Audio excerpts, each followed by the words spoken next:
Hi there, everyone, and thanks very much for joining our Facebook town hall today. This is our latest installment, and we're really looking forward to hearing from you directly. I know we've had a number of folks that have already emailed in and submitted questions online, and please feel free to type a question right in the chat. We'll try to get to as many of these as we can in the time that we have. But I always appreciate these sorts of forums. And, right now I'm here in Manchester. Spent the day today talking with folks about Medicare and Medicaid. Today is the 60th anniversary of the signing of Medicare and Medicaid into law by President Lyndon Johnson.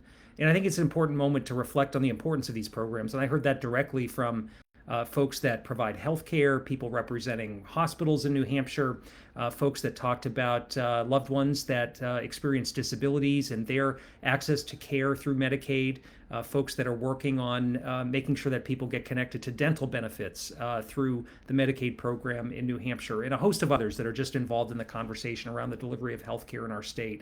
So it was an important reminder about what these programs do, which are really a cornerstone of our healthcare system. And we've really got to make sure that they continue to be there for today's granted staters as well as future generations so that they can access the care that they need. In addition to that, we've got to look for other ways to be expanding healthcare and to lower costs. And I think that's one of the important charges that we were given from voters in the last election. And that's where our focus should be, on how we can make housing less expensive, how we can make sure that healthcare is less costly, that we're bringing down the price of prescription drugs, that we're making sure that education is available and affordable to folks right here in New Hampshire. So unfortunately, we've seen a lot of other action in Washington, but not much focus on those core economic issues where I think our attention should be squarely faced right now. I'll give you a little bit of an update on the reconciliation bill, the so-called Big Beautiful Bill that passed through Congress just a few weeks ago, and then maybe we'll open it up from there to some questions. But this was a major bill. You've heard a lot about this, no doubt, in the news. This was signed into law by President Trump on July 4th. The bill is harmful to New Hampshire in a number of ways, but there are some things I want to cite here as a reason of why I oppose this legislation. First of all, it reflects a huge transfer of wealth from working people and the poorest Americans and granted staters to the very wealthy. It guts programs like Medicaid and SNAP that provides nutrition assistance, food to hungry New Hampshire families, all that give tax breaks to the very wealthiest Americans as well as the biggest corporations. And with respect to healthcare, the impacts are deeply concerning. I was meeting with folks over at the Hillsborough County Nursing Home just last week talking about what these cuts mean. And these are cuts that are going to reduce the amount of funding that nursing homes, like the one at Hillsborough County, are going to receive from Medicaid, meaning that they're going to be strapped to be able to provide care, to keep beds open, and have the services that are required to make sure that people can rehabilitate and that folks who need a nursing home bed are able to get access to it. In addition, our hospitals and community health centers that are already stretched in terms of their budgets right now are going to be faced with cuts as a result of the fact that tens of thousands of New Hampshire residents are going to lose their Medicaid coverage. There are a number of bureaucratic challenges that are brought up in this legislation, so people will have to jump through additional hoops to maintain their Medicaid coverage, including more reassessments during an annual period. And I've heard directly from people who are caregivers for family members, folks who suffer from chronic diseases, people with disabilities, who have told me that this is just adding additional burdens for them to just receive the care and support that they need and to be able to live with a level of health and independence. So I'm concerned with this legislation. We're going to continue to pay close attention and talk with folks on the ground here in New Hampshire, specifically around healthcare and how we can be mitigating the damaging aspects of this bill and making sure that this is not setting us so far backward in terms of people's access to affordable care that works for them all across our state, whether that's kids, whether it's people with disabilities, seniors in nursing homes. We want to make sure that all of that remains in place, but much of that is in doubt as a result of the cuts that were pushed in this bill. I'll mention one other piece of legislation that was signed into law recently by the president that I supported and have been pushing, and that's to make sure that fentanyl analogs, so these are highly deadly drugs that are look-alike substances, engineered synthetic opioids that are highly deadly and are increasingly identified by law enforcement as they're being trafficked into this country. So they're, if you can imagine, even more deadly than fentanyl itself. And really just a few grains of these substances, when added into other drugs, pressed into pills, become highly toxic and deadly for individuals.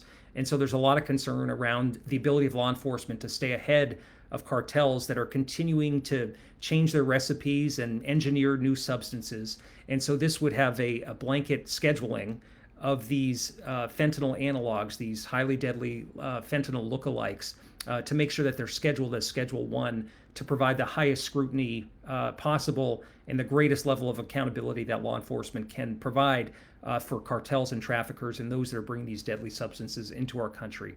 So it's pushing a solution on that to make sure the short-term changes we had made to the law over the last several years were actually made permanent.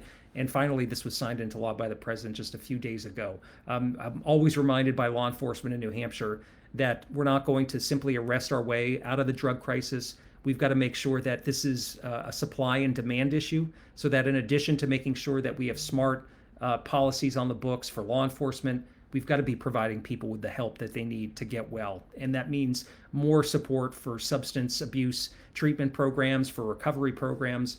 That's one of the reasons why I'm so concerned about the direction of Medicaid and the cuts that are being implemented here, because it's going to jeopardize a lot of progress that we've been making on that front. We've brought the overdose death rate down to a low level as a result of a lot of these efforts over the last several years. It's come down quite a bit over the last decade. So we are saving lives. There's much more work to do, and we've got to continue to provide care, make sure that people have services available to them in their communities, but also that law enforcement has the ability to interdict these drugs and to keep people safe. So with that, I would love to turn it to your questions. And I'll start with a question that we received online. And this is from Paul in Barnstead.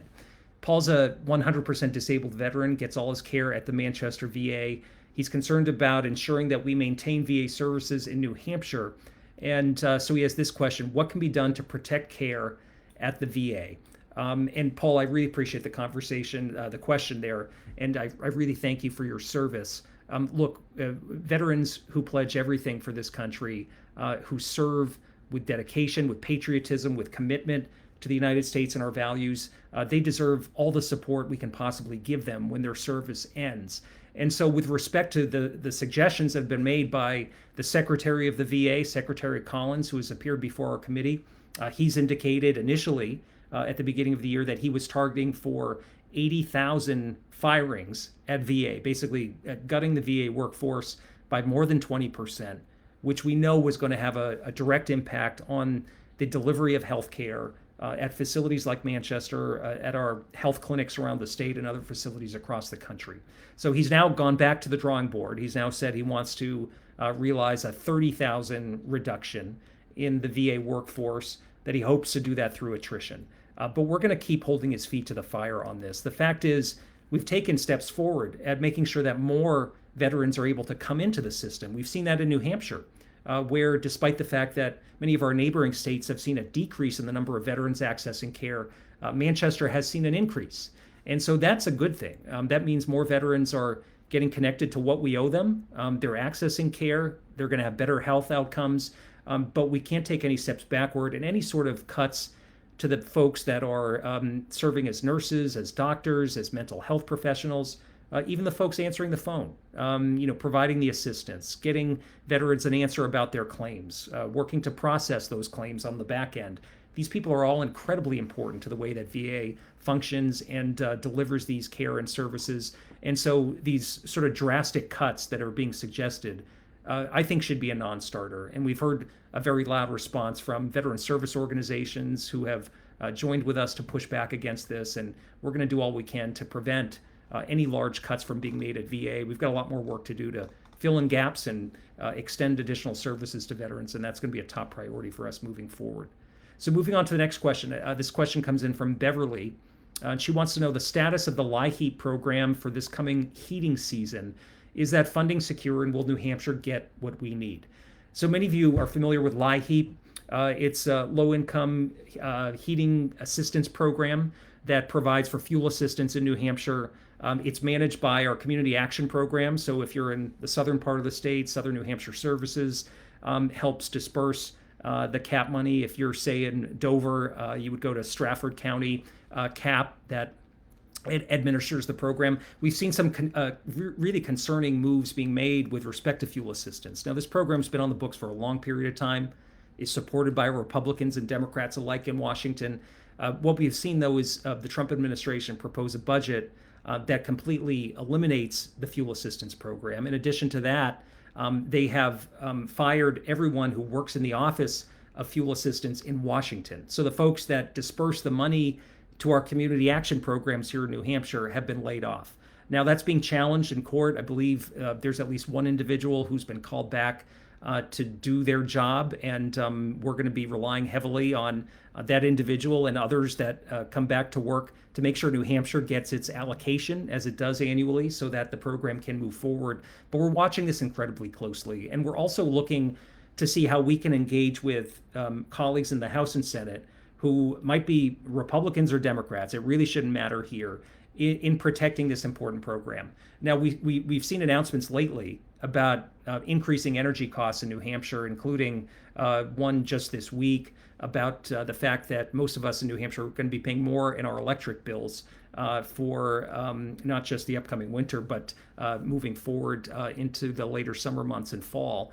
And so at a time of higher energy prices, where we know that people are being pinched with high grocery costs and other household costs, we've got to make sure that this program, which has been a lifeline to make sure people can keep the heat on, keep the lights on, continues to be there. So I think there's a lot of support for it. We've got to make the case, and we're going to continue to do that as best we can. We'll know more in the coming months, including by the end of September, which is when Congress has to come to an agreement on government funding, where exactly the funding for that program stands. But as I indicated, there's a lot of concern around the number of people staffing that program in Washington to make sure ultimately that the resources get out the door to New Hampshire so that people can sign up, as they always have, with their local CAP agency. So we'll continue to answer any questions you have about that. Feel free to reach out to our office anytime. With that, I want to go to the next question. It's from Dan from Raymond. And he says he's one of the veterans that got caught up in the cancellation of something called the VAS Program, which was kind of a last resort program for veterans to make sure that they can stay in their homes. And he wants to know if there's any information on where this program stands or efforts to replace it and to get veterans more assistance. And so, yes, actually, we've seen a little bit of progress on this issue, but we know how important this issue is for Dan and for other veterans that are caught in tough financial situations and should have every opportunity to be able to stay in their home. Now, what happened earlier this year is that the Department of VA canceled this VAS program, which was a last resort program for veterans to be able to get a lower interest rate. Basically, VA would purchase the loan. They'd be able to get a lower interest rate and reduce their payments so that ultimately they could avoid foreclosure, which is far more expensive and disruptive, not just to the veteran, but also for VA itself. So there's an interest on both sides to solving this problem. Now, why VA just took this program away is beyond me. We've tried to get information on that, but we stand ready to help veterans like Dan who are caught in this situation. Now, in fact, we've worked on a bipartisan basis to pass legislation that can provide a solution here. And recently, we saw a bill get over the finish line, signed into law, that creates a new program that provides for partial claims relief for folks that are having trouble keeping up with their mortgage payments who are in the VA home loan program.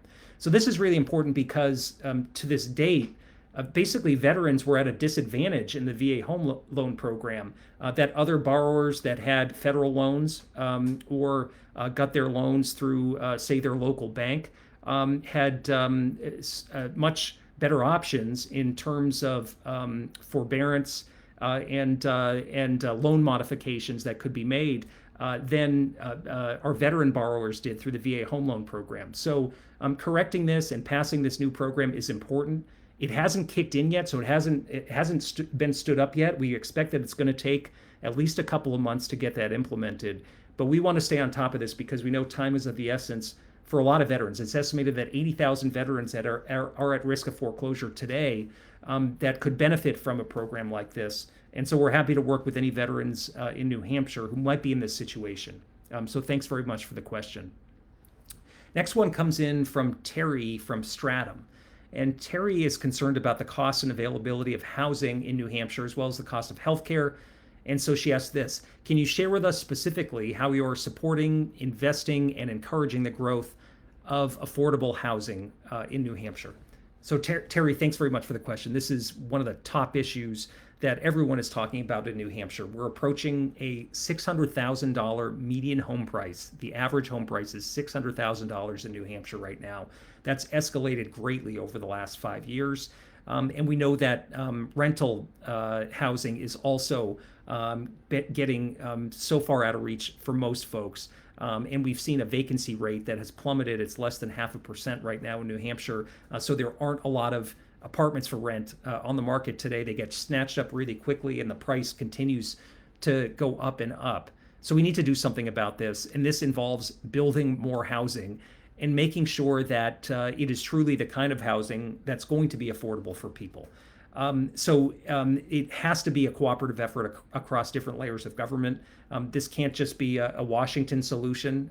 Washington isn't going to, be able to grapple with this problem and solve it for New Hampshire. We need the buy-in and cooperation, not just of the state government, but of local communities. And so a couple things I will say. One, we should be providing grant assistance to communities to revamp their local regulations and zoning so that it's easier to build housing, that we can increase the stock and supply of all kinds of housing, but specifically focused on those kinds of workforce housing that will be affordable to young buyers and young renters, folks of all ages that are in the workforce and right now are struggling to pay the bills and deserve to know that there's going to be a place to live in a community close to or in the community that they work in.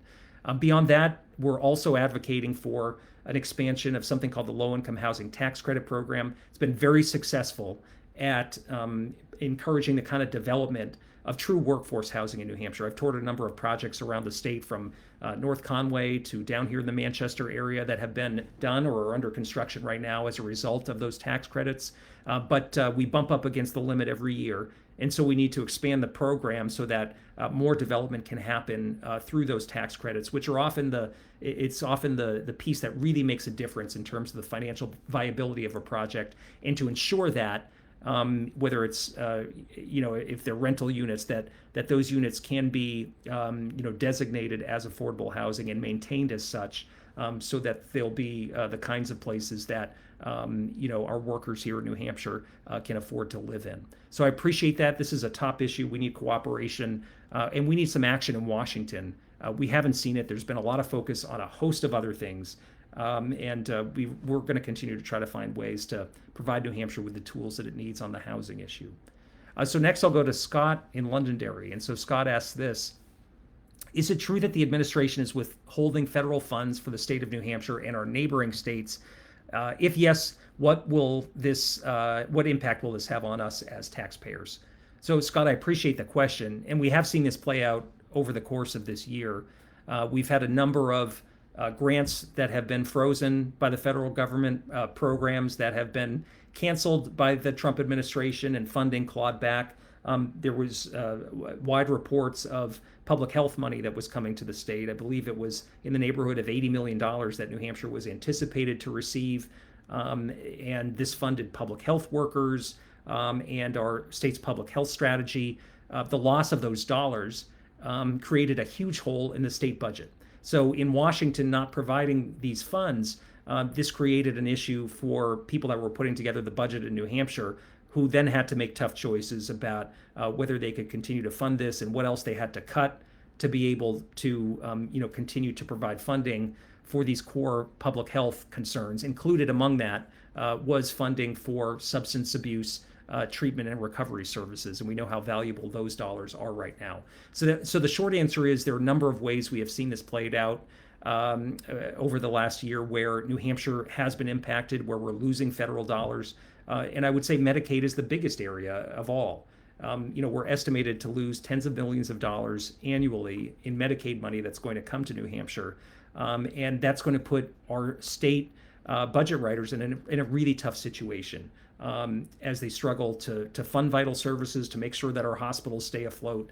It's going to be really tough. And so there's this downshifting effect that is coming from Washington and is going to impact not just the state budget, but also local property taxes too. I've heard that directly from local welfare offices that are concerned about programs going away and the burden that creates for local communities. So we got to be smart about this, and we do need a good return from Washington on our taxpayer dollars, especially as it pertains to those just vital programs that are core to the strength of our middle class, to the safety of our communities, to the health of people all across our state.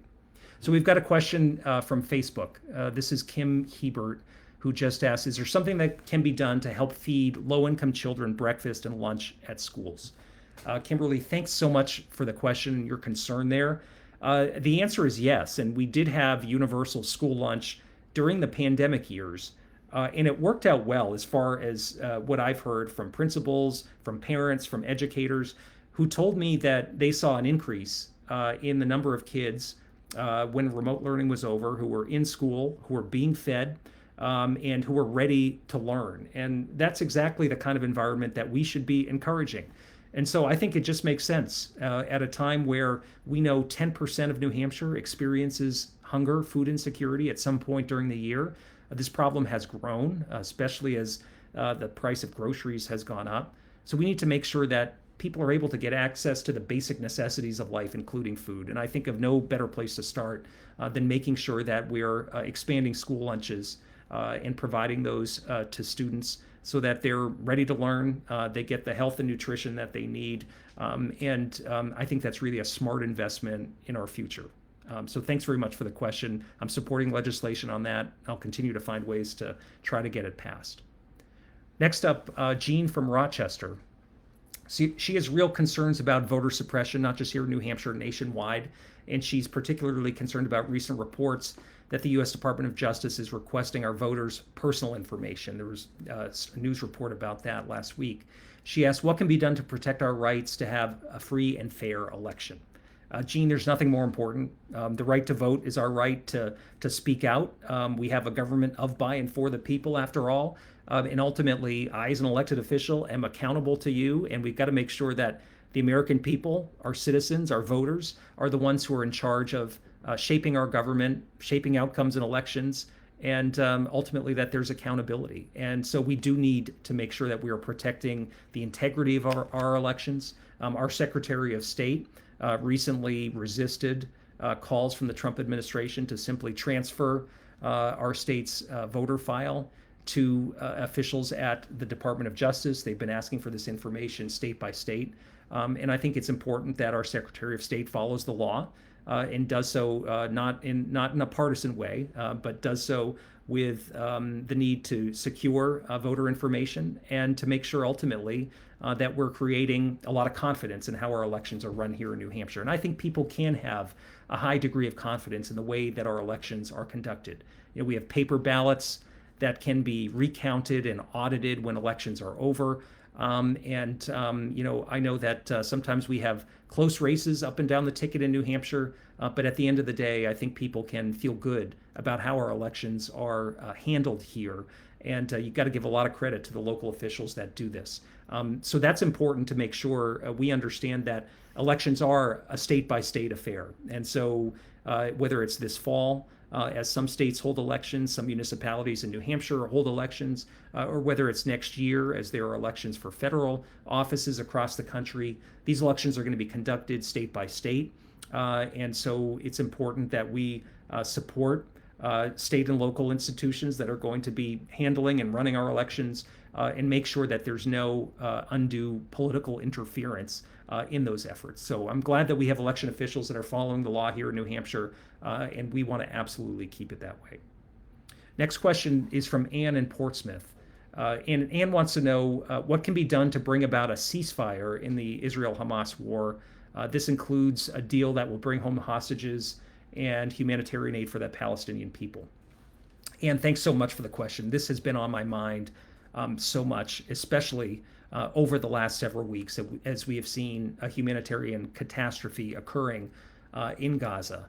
And so it is past the time for there to be a ceasefire in place that will get the hostages back home and make sure that they can be reunited with their families in Israel, to make sure that Hamas can never do what it did again on October 7th, that Israel has security, and that we're able to get adequate aid in to innocent people that are caught in harm's way right now.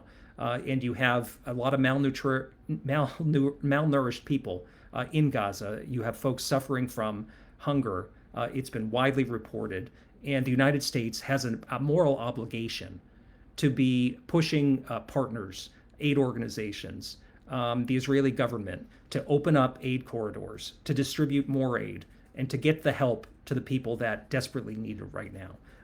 And so I think we need to recognize a few things.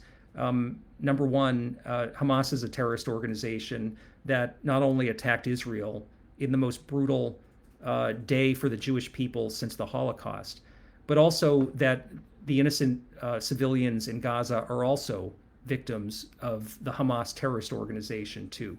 Hamas has also restricted aid from getting to where it needs to be and has no regard for people right now that are suffering. So I think it was an important development today where we heard that Arab countries in the Middle East and Muslim countries in the Middle East have joined together to push for the removal of Hamas from governing Gaza. I think that provides an opportunity for what needs to be reestablished, which is order, a ceasefire and a cessation of hostilities, an end to the war, and a peaceful path forward for the future that includes both security guarantees for Israel and a recognition of the state of Israel and its borders, but also the right of self-determination for the Palestinian people to have their own state, to live with peace and security, and the degree of dignity that people all around the world deserve. So thanks very much for that question. I have signed letters to that effect. We have put out statements. We will continue to urge this administration to take every step possible to address the humanitarian challenges and really the moral calamity that exists right now in Gaza. We can do that in a way that respects the sovereignty of Israel, their need for security, and the need to get the hostages back home too, who have been in captivity from this terrorist organization for years. I'll go to the next question now. This is Sergio from Manchester, and he wants to know, what are your current priorities for supporting workforce development and access to affordable education in New Hampshire? Do they include considerations for working parents or adult students seeking new careers?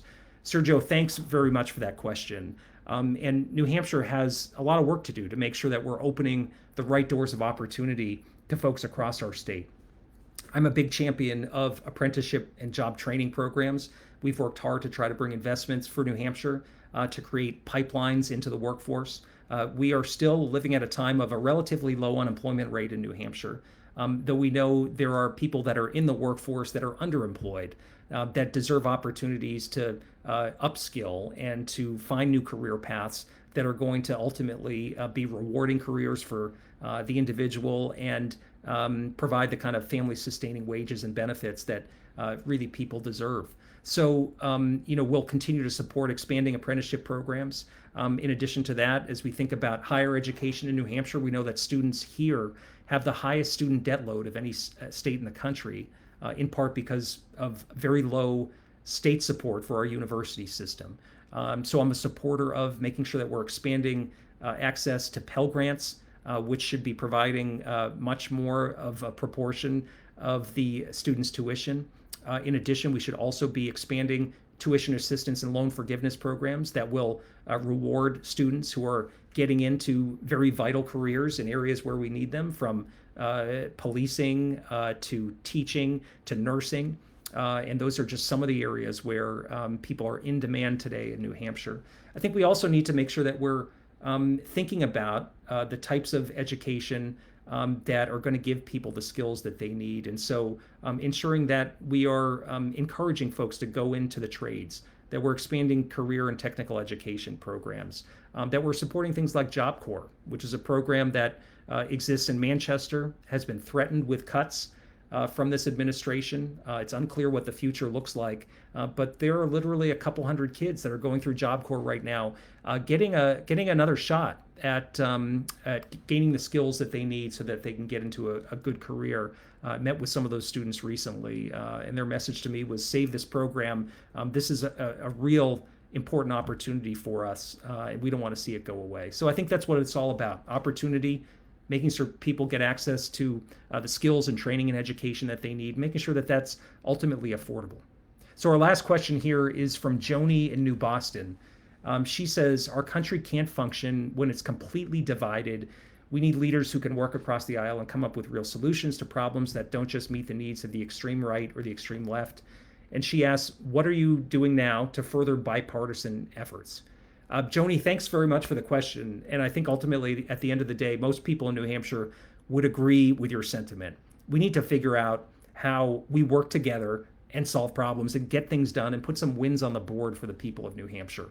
And I've tried to do that during my time in Congress. And we all need to be committed to the proposition that we don't have all the answers, that our party doesn't have all the answers, certainly that leaders in Washington aren't perfect. We have to be listening to you and be taking your stories, your challenges, your aspirations back with us to Washington to help shape policies that are going to ultimately move us forward. So I've talked about some of the ways where we've tried to do that, whether that's on housing, whether that's on addiction, some of the other issues that we face and talk a lot about here in New Hampshire. But we also need leaders who are willing to work with people on a bipartisan basis. And it doesn't mean you got to agree with people 100% of the time. But if you can work together on 2, 3, 4 things, even one thing, as I try to do on the Veterans Affairs Committee, work closely with colleagues on a number of issues, including that foreclosure program that I talked about earlier, that provides an opportunity to actually get something done that's going to be meaningful to people back home. So look, I know our political system looks so hopelessly divided right now, and the American people appear to be divided on so many different occasions. But what keeps me motivated is listening to you all, is getting out there and engaging with people. And what you realize pretty quickly is that folks aren't all that far apart when it comes to how they view the world, how they process information, what they might think about what's going on in their communities and what Washington needs to do to address those challenges. So we need just more real talk in Washington, folks that are grounded in their districts. And that's why opportunities like this are really important for me to hear directly from you. We're going to continue to get out there to listen and learn, and to try to bring some New Hampshire common sense with us back to our nation's capital. We are out of session now until September 2nd. So I hope to see you around New Hampshire soon. But please continue to reach out to our office. Let us know what's on your minds, what we potentially can do to help. If there are constituent challenges that you face with federal programs, whether it's veterans benefits, Social Security, passport issues, you name it, we're there to try to assist. And I hope at the end of the day, regardless of what we all think about politics on any given day, and boy, is there a lot to think about and read about every day, there are ways that we can understand our commonalities and what unites us as residents of New Hampshire, as Americans. And we need a government that shares that sense of common purpose that I see every day alive and well across the state of New Hampshire. So thanks for joining this Facebook Live Town Hall. It's great to be with you all. We look forward to seeing you soon, and really thanks for tuning in. Take care, folks.